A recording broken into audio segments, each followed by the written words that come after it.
Pero on top of that po, meron silang nakukuhang performance-based incentive na annual lang po. Pero subject po sa approval pa din po ng GCG. I know, pero magkano yung performance?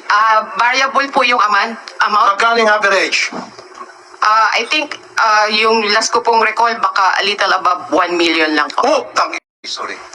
1 million performance. For a year po yun, sir. Kaya nga, performance lang ito, pero pa doon sa permit per board meeting, attendance board meeting. So 1 million. If we are... No, annually. Para sa kanila tinatawag na performance rating, na lahat naman sila nakakatanggap. Ay depende po kung mamimit po namin yung requirements. Of course, mamimit yun, dahil kayo lang eh. Meron po kasing required na makakuha kami ng at least 90% i-divide nyo nga yung 1 ng million aming divided by 12. performance po. Ha? Subject to GCG Kita approval mo, po siya. lumilito na 80,000 a month na pumupunta na to tuwing may meeting. Eh kung once a month lang yung meeting, ang laking pera tinatanggap. Samantalang ito, nagpapakanda Cuba, araw-araw, nandun sa Pagcor, umulan, uminit, bumagyo, nandun sila. Per meeting meron pa? Mr. Chairman, Kaya nga, per meeting meron pa. Kaya nga, Meron pa. magkano per meeting? Oo, iba. O ngayon, malalabas yung kabalastugan nyo dyan sa Pagcor. Hindi, meron yun. Alam ko malaking per meeting eh. By the thousands yan eh. Samantalang ito sila ang dahilan kung bakit kayo nakakatanggap ng mga per meeting na yan na kung magkano libo at yung performance rating na by the millions because of them. Without them, wala yun. Kayo. Oh, ngayon, tell me, magkano? Sige, so performance rating, sabi nyo, is 1 million. Yung sabi mo, depende pa. No, bullshit. Ay, sorry. Comsec, ipapatayuin mga to pagkatapos Pagcor, mag-oath taking. Can you please all stand up from people from Pagcor?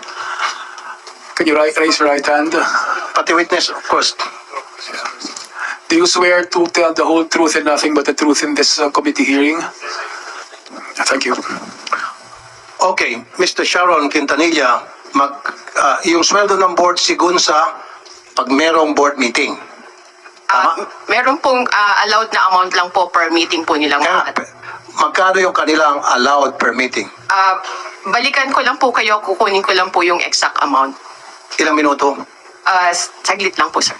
May message lang. So ibig sabihin, tuwing board meeting na meron silang sweldo. Pag walang board meeting, wala silang sweldo. Yes, sir.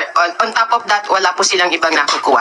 Pero on top of that po, meron silang nakukuhang performance-based incentive na annual lang po. Pero subject po sa approval pa din po ng GCG. I know, pero magkano yung performance?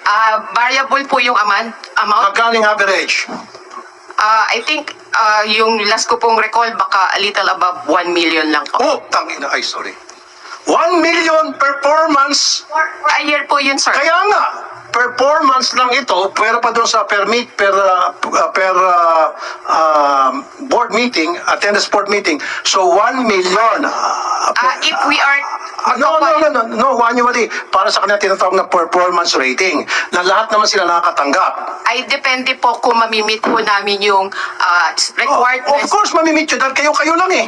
Meron po kasing required na makakuha kami ng at least 90% i-divide nyo nga yung 1 million ng aming divided by 12. performance po. Ha?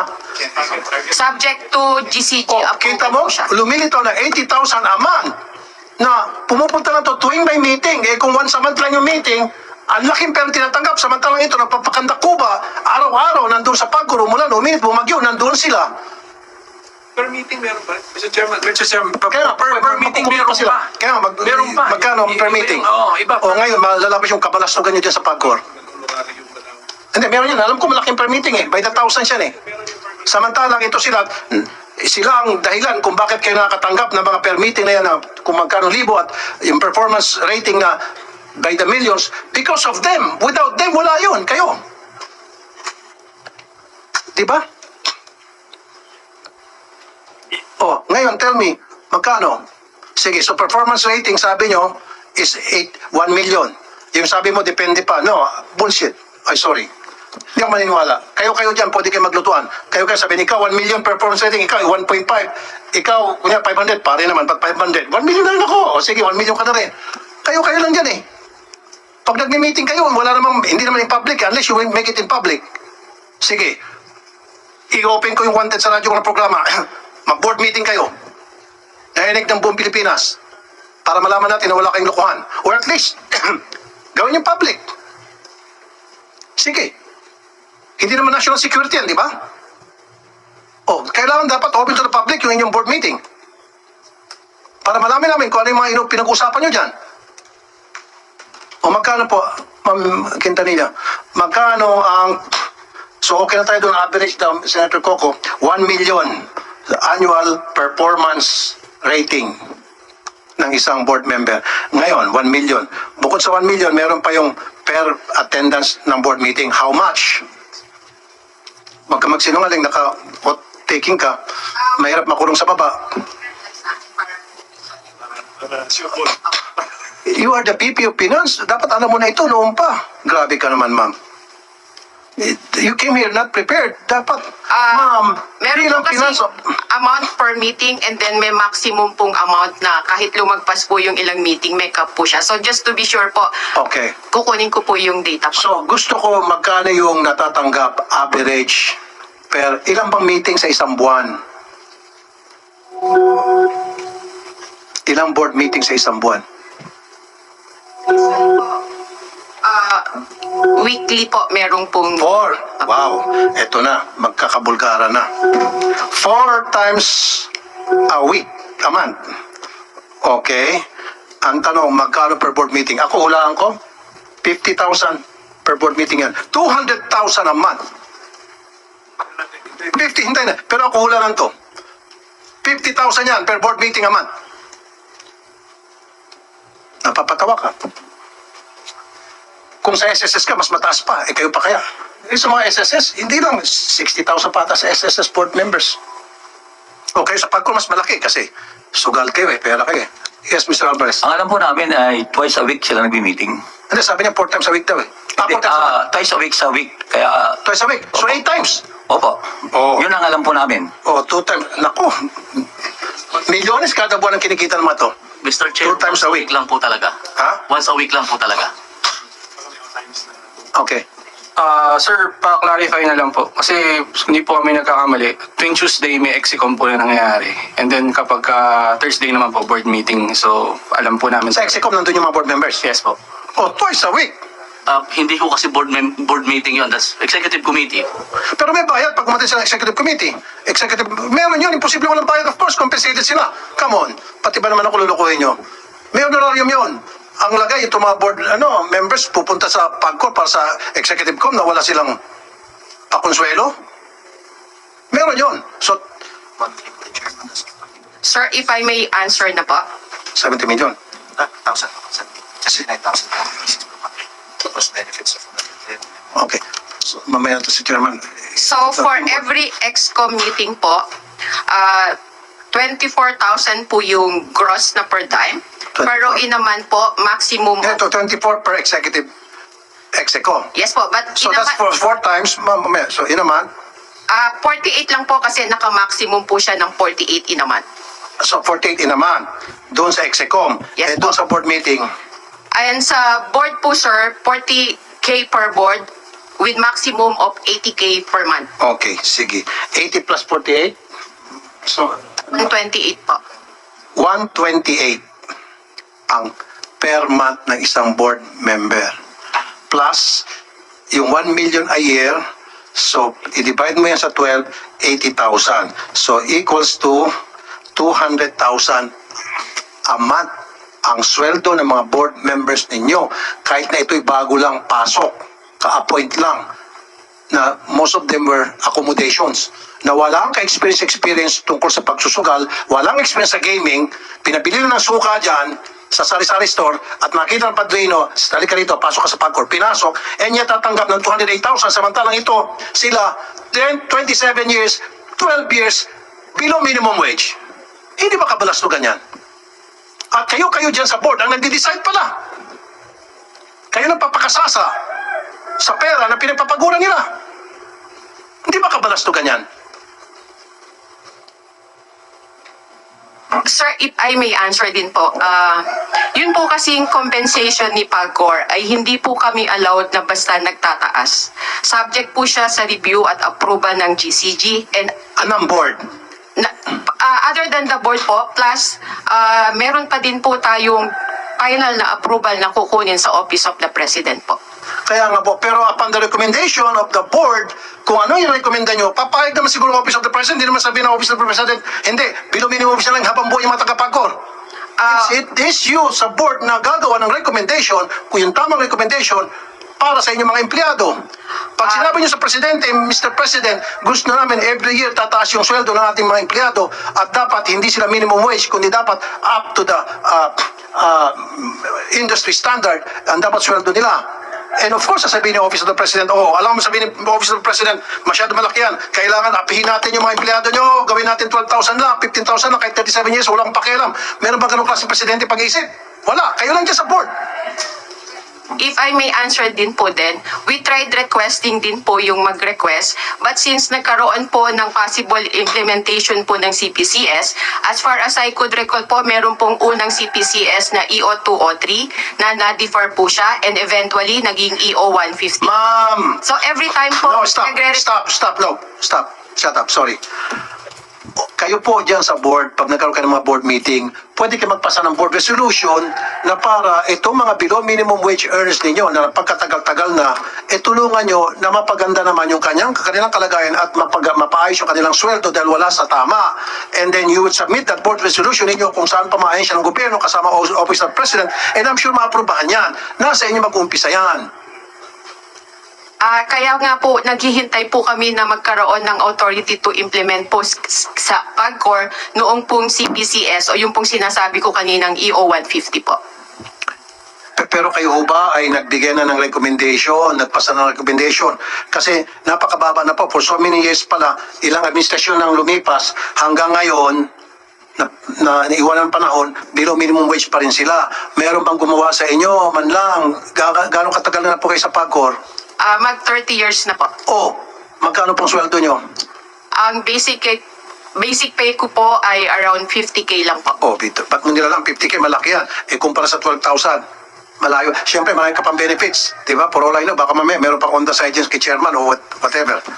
Anyway, ma'am, ilang years ka na dyan, hindi mo malang naisip yung mga kasamahan mo na below minimum wage. Ginawa niyo pa sana ng paraan na mapataas yung kanilang sweldo. 12,500. And how long you been... Sorry po, ako po, 12 years sir, pero 10,590. 12 years, 10,500. Saka sir, hindi po ako yung pinakamababa Meron pong tumatanggap sa amin ng 12 years po, pero nasa 9,700 lang po. Same po kami ng trabaho, pero magkaiba po kami ng sahod. Kita niyo yan, samantalang yung mga board of directors ninyo, pag isuma natin pinaka-average, pinaka-minimum, 208,000, twice a week lang mag-report. At karamihan sa kanila, I bet you, papaputol ko lahat ng daliri ko, marami sa kanila walang experience sa gaming. Accommodation lang, padrino lang. Inirekomenda ni Padrino Poncio Pilato Terodes. Sure ako dyan. And yan, tatanggap ng 208,000. Ito, matagal na nagpapatakbo ng PAGCOR, below minimum wage. Hindi ba kabalas o ganyan? Nalalam niyo po yan. Wala man lang kayong ginawa. We tried requesting po pero sinabihan po kami na intayin na lang yung implementation po ng CPCS. Hintayin for a long, long time, and you've been there for how many years again, ma'am? Yung pong sinasabi kong EO203 ay matagal na po siya pero na-defer and eventually na-aprobahan po nung time ng Duterte yung EO150. So, EU-150, so niprobahan noon ng below minimum wage pa rin yung mga tao niyo? And lagi pong mayroong pong sinasabing moratorium, hindi ko lang po ma-recall kung So, ibig sabihin, lahat ng presidente pumapayag na apihin ang mga empleyado ng PAGCOR? Lahat ng presidente? Gusto? Sulatan natin si President Duterte kung tama yung pinagsabi mo. Was it explained to him thoroughly na Mr. President, itong ni-request namin, ibig sabihin nito, below minimum wage yung tataasan natin yung sweldo ng mga PAGCOR employees at sinabi ni Presidente, no, hindi, moratorium lang. Hindi naman po diretso yung sa OP. Laging nadaan po kami sa proseso kasi meron po kaming mga limitation, let's say kagaya po ng sa GCG. Pero nirecommend nyo po ba sa mga agency na binabanggit nyo na in-explain nyo rin doon na napakababa ang sweldo ng mga PAGCOR employees way below minimum wage? Meron tayong batas sa minimum wage, remember? Meron tayong batas sa minimum wage. Tapos ngayon, kayo ay under sa government ano kayo? Entity. And yet, hindi nyo kayang sundin kung ano yung nakalagay sa batas? We tried to point it out po. In fact, even in one of the meetings po sa Malacanang, we highlighted that this is, ito lang po yung BIP or basic pay ng mga nakukuha ng pag-Korean. Pero still po, hindi po kami ganun na pagbigyan po ng pansin. Okay, so sinabi nyo sa Malacanang, sino doon sa Malacanang sinabihan nyo po? Actually, in one of the meetings po specific with the GCG, kasi nga po, yung... Hindi nga po, sino nga po doon at wait, did you do it in writing in black and white? And I'd like to see a copy of that. Dahil kasi from now on, ako mismo, kung kinakailan pupunta ko in person sa Malacanang, ibibigay ko yon. Time pa po ito ni dating President Noynoy Aquino and under the Nagyat admin po. We try to point out po na ganun lang po yung basic pay namin. Mahina kayo mag-explain. Compared to other government agencies. Kaya nga po, may na kayo mag-explain. Baka hindi nyo kayang i-explain na maayos. Kasi kung it was properly explained na kailangan taasan na natin itong mga empleyado natin, below minimum wage sila, meron tayong batas na sinasabing dapat na sinusunod yung minimum wage sa gobyerno tayo, kailangan taasan na natin yung kanilang sweldo. Kung explain niya properly, I'm sure yung Malacanang papayag. Sino ba naman hindi papayag na presidente na aapihin yung mga empleyado ng Hindi gobyerno? ko lang po ma-recall pero meron pong parang nilabas na issue na talagang hinalpo or sinuspend po yung mga possible na increase sa sweldo. So lahat po yon we tried kahit po yung realignment lang ng aming mga benefits pero still lagi pong nasasabi na hintayin na lang namin yung CPCS po. Okay, what the CPCS Ang does? problema po sa CPCS, sabi nga po ng taga-GCG, dinidribble. Kaya hanggang ngayon hindi pa napapatupad. Ayun. 50 years is Yes, Mr. Samson. Sir, if I may po, regarding din po dun sa nagiging delay po sa CPCS implementation, ang problem po kasi namin sa PAGCOR, hindi po ini-incorporate yung mga employees sa planning pa lang. For example po, nung focus group discussion po, si Sir Oka po ay kasama po sa pagbuo po at pagbalangkas po ng batas para po dun sa CPCS implementation. Pero kasamaang palad po kasi, dahil po may galit sa kanyang administrasyon, hindi po siya hinahayaan na sumali po at makilahok dun sa paggawa po ng mga policies and namin pagdating po sa CPCS. Kaya nga po kung tatanungin niyo po sila ngayon, ang change management team po namin at ang technical working group po namin, wala po kaming representative sa rank and file na inelect po namin. Lahat po yun inappoint lang nila na sila lang. Ganun po kalala sa amin ngayon. Okay, so sa next hearing, COMSEC, imbitahan natin sino yung mga dapat imbitahan, Mr. Alvarez, sa tingin nyo, para mapabilis na itong approval sa action sa CPCS. Imbitahan po natin si Chairman para... Chairman, so I need Chairman Chairman Altenco here. si Gian po. Ako Sir, saka si Sean Cao. Sino si Sean Cao? Sir, bali po, ako na lang po ang mga persons involved po sa management, si SVP Dan Cecilio po, si Vice President Lito Domingo po, Okay. si VP for Legal, si Sir Rod Consolacion, tapos si Chairman po. Kasi Four of them. Apo, yung sa top ranks po, yun po talaga yung kailangan natin. Okay, meron siyang sinabanggit sa Malacanang. Sino sa Malacanang na nagaharang? Miss Sharon, kasi sabi mo, sa video sa Malacanang at meron taga Malacanang na nagsasabing hindi. Lagi pong nagagamit yung possible na implementation po ng Kapag pangalan sa Malacanang, sino po yung approving person doon sa Malacanang, approving authority, aside from the President, of course? usually po ang nakukuha naming document ay galing po sa ES. Office of the Executive Secretary, siya mismo ang nag-disapprove na tataasan yung sweldo. Meron po kami mga request na meron po silang official na reply po. So, meron kayong request, official reply na hindi tinutugunan ni ES. Name-mention po doon na we need, Pero sino final approving authority?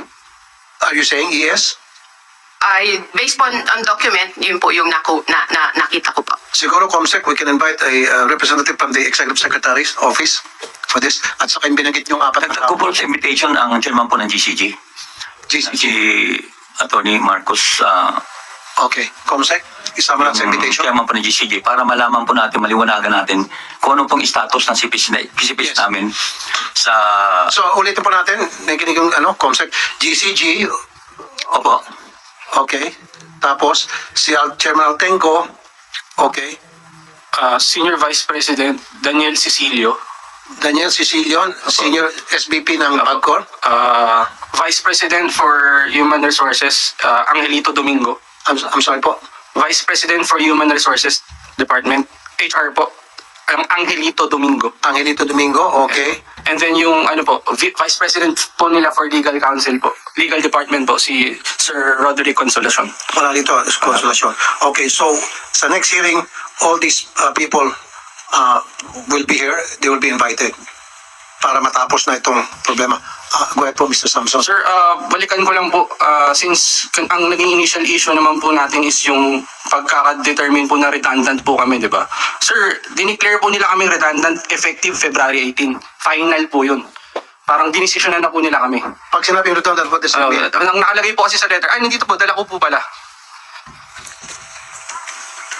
Ito po yung certified true copy po ng redundancy letter namin. Ano pong sabi dyan? Bali, we hereby declare you redundant effective February 19. Ganun po ka-firm. Pakita natin kay Senator Coco, being a lawyer. Senator Coco, here's the copy. Okay. So, redundant means we don't need your services Yes, sir. anymore. Parang Dismissal wala letter na kayo. siguro to. Ayan, sir. Talaga pa rin sinabi niyo, sir. Sinipak po kami. Sino pong nag-issue? Ang sabi po nga ni Chairman na alting ko po sa amin nung isang town hall meeting, tsugi na kami. Sinabi niyo, tsugi na kayo? Tapos, tawag dito, yung That is final and executory, sabi niyo po. final and executory po. Redundancy. Dapat nalaman natin yan before the hearing. Dapat before the hearing pa ito. So anyway, Attorney Salvosa or Ms. Quintanilla, sino sasagot? Pinagsisibak niyo yung mga empleyado ninyo. Mr. Chair, that is the first notice. As you can see there, Mr. Chair, pwede silang mag-apply dun sa placement. They are declared redundant because the available vacancy in the company is fewer than the positions that are in New Coast. But it doesn't preclude them from applying or taking the redundancy package or applying with MSPI. Okay, so yung nag-apply ng franchise private ay yung New Coast? Yes, Your Honor. Okay. At ang nireplace nito ay, Yung operations namin doon, yung branch namin. kaya nga, so meron kayong branch doon, magsasara yung branch ninyo, papalitan ng New Coast. Yes, Your Honor. Kung anong kinikita ng Pagcor noon, yun din ang kikitain ng New Coast at yun din ang dapat of number of people na ilalagay doon sa new casino. Kasi mas malaki pa ata itong New Coast, di ba? Mr. Chair, Yan, tanong ko na, mas malaki to, di ba? Yung area. same lang sila. Yung, Same lang. yung casino mismo na yun, Your Honor. Yung mismo casino pala mismo yun. Yes, Wala Your pa, yung building, iti-take over lang. Sila ang may-ari, Your Honor. Sila na magmayari noon. Yes, Your Honor. Walang pagbabago. Therefore, yun pa rin dapat ang mga empleyado, yun pa rin number. Bakit kayo magdi-decrease? Your Honor, yun lang yung... Radyo alawan, mag-decrease sana doon sa kontrata ninyo. You should always look for the after the welfare of your people. Hindi after the welfare of those people buying in. Dapat sabihin nyo, okay, sige, ibibenta namin ito, maging private na ito, with the condition, yung aming mga tao ay ma-absorb. Especially yung mga matatagal na. Di ba? Ganun dapat kayo mag-isip, sir. Huwag lang yung kapakanan ninyo at saka yung kapakanan ng nung bumili. Sorry pero usually ang nangyayari kasi kaya bago magkabentahan, nagkalagayan yan eh. I'm sure may mga kumita dyan sa inyo sa mga matataas sa Pagcor. Really, I can say it straight, eye to eye to you. Really. Hindi ako maniniwala yung pagbibenta nyo dyan sa, ano pangalan? New Coast, Your Honor. Sa New Coast na walang kumita dyan sa inyo. May kumita dyan sa inyo. Tingnan ko, tinitingnan kita. With straight eye. May kumita. Hindi nyo inintindi yung paano yung mga empleyado basta kikita yung bagong bibili at kikita ilan sa inyo dyan sa Pagcor. Dapat, sir, isipin nyo, kaya naman kayo dyan nagkakaroon ng sweldo, kumikita and all. Dahil sa mga empleyado ninyo na nagsilbi sa inyo for so many years. Last na naman po, Mr. Samson. Sir, as a request po in behalf of the 938 employees po na na-declare na redundant, magre-request po sana kami kung pwede po magkaroon muna tayo ng cease and desist order po for the redundancy. If pwede po natin gawin yun. That's something that we cannot issue, Senator Coco. Pwede ba sense of the committee? Sense of the committee lang. Kasi concerned kami sa 900 pala to. Akala ko 900. 900. 938 po. 938 ito, 938 po. not only because of the New Coast ito or the New Coast, lahat ito affected by the New Coast. Sir, lahat po yun is employees po yun ng Pagcor na naka-assign po sa New Coast. Including po 938? Yes, sir. At hindi lang po yan, hanggang dyan. Dadandahanin po nila, pati yung iba naming branches. Oo. Isasarado din nila. Okay. So, Hindi cease and desist order ang tawag noon. Hindi nga system this is order because hindi naman tayo, ano, pero we can have a sense of the committee, Mr. Chairman, na mag-express naman tayo ng concern dito. Hanggang doon lang po kami sa extent ng aming pwedeng gawin po, no? Na, hindi, Attorney Salvosa, these are employees of PAGCOR. Yes, Your Honor. But So if PAGCOR privatizes a certain casino, they were a branch. They're not employees of a branch. They're employees of PAGCOR. yes, Your Honor, that's true. Oh, why all of a sudden? Yun nga Why po. all of a sudden if the buyer of the branch cannot accommodate them, you will declare them redundant? Kasi po yung natitirang vacancies dun sa PAGCOR mismo ay mas kulang doon sa mga empleyado ng New Coast. Okay, kasi ang ginagamit mong reasoning, si New Coast, ayaw na silang i-absorb, di may legacy cost sila. Eh, mababa naman ang sweldo nila. So what are we talking about? Correct. Actually, Jose, At sana, bago sila bumili, kinondisyon nyo. Gusto nyo ba? Sa kontrata, kondisyon nyo. Dapat absorb sila. Kung hindi na ibibenta to. Dapat ganun ang diskarte ninyo. yun nga po sir ang naging usapan doon. Oh, Kaya lang yun nga. ano kaya lang hindi? Pag nilagay sa kontrata, sige, ibibenta namin ito sa inyo. Papayag kami na ma-privatize na itong kasinong ito. Kayo magte-take over. Unang kondisyones, yung lahat ng empleyado ma-absorb. Maliban na lang doon sa may mga record, pwedeng alisin nyo. Pero yung walang record, absorb lahat. O, pag sinabi niya, payag kami, walang ifs, walang but, pipirma sila. O para pag nagkapirmaan na, hindi na sila pwedeng basta-basta matanggal.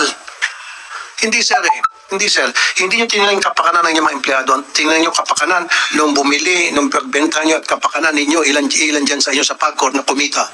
Hindi natin maglulukuhan pa. Tuwing merong bentana ganito, may kumikita dyan sa inyo. Kung sino, I don't know. Diyos na lang nakakaalam. At kawawa naman itong mga pobre nyo empleyado. You see? Now, yung may tinatawag na sense of the committee, hindi yung cease and desist order. So that is something that you have to issue. Okay.